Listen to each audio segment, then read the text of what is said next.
Please don't forget to subscribe and hit the notification bell button para lagi kayong updated sa mga vlogs natin.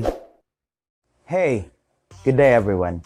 Today I will make a video about top 3 waterfalls in Iligan City. Please don't forget to like and subscribe to my channel. Enjoy! Top 3 Waterfalls in Iligan City. Maria Christina.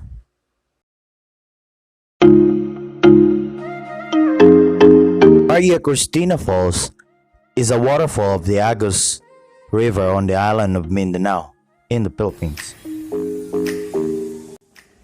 It is sometimes called the Twin Falls as the flow is separated by a rock at the brink of the waterfall.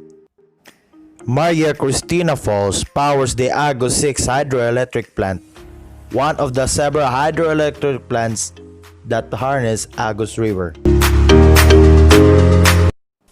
Number 2. Tinago Falls.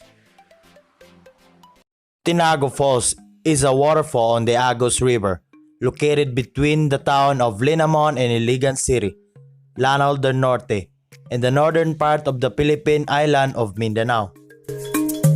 It is one of the main tourist attractions of Iligan City, a city known as the City of Majestic Waterfalls. Tinago is a Filipino term meaning hidden, the falls being hidden in a deep ravine. Trekking to the falls require approximately 500 descending steps, called the winding staircase.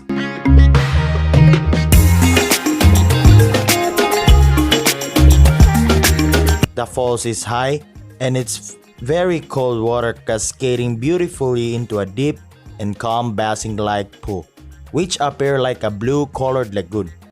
Under the falls is a small cave where people can enter and listen to the rumbling waters.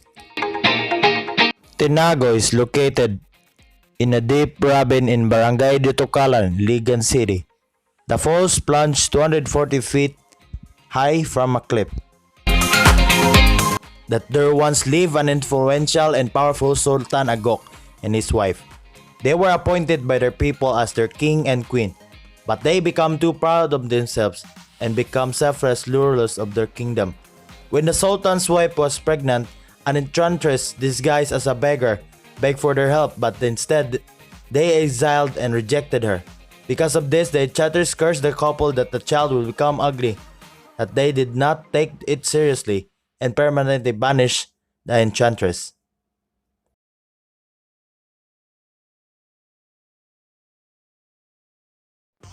Number 3. Mimbalot Falls.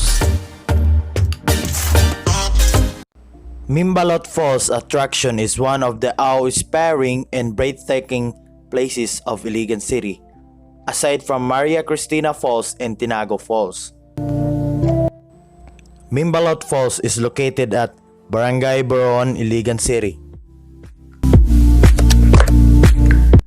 Although not as high and grand as the other waterfalls of Iligan City, the Mimbalot Falls also has grandeur of its own that will allure the visitors.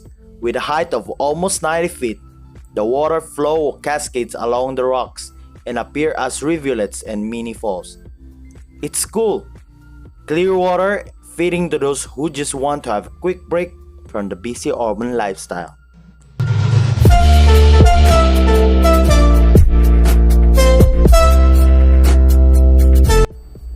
The falls is just one of the natural attractions developed and maintained by the Iligan Paradise Resort and Eco Park.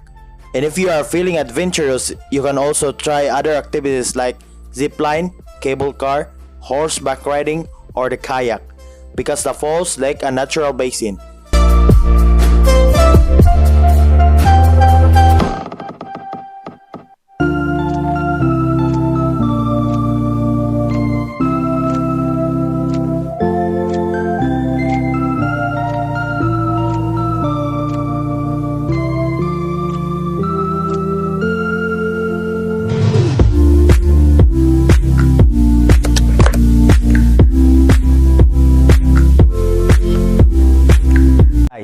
If you like this kind of content, please comment down below And don't forget to subscribe and hit the like button so that I will notice you that you like this kind of video.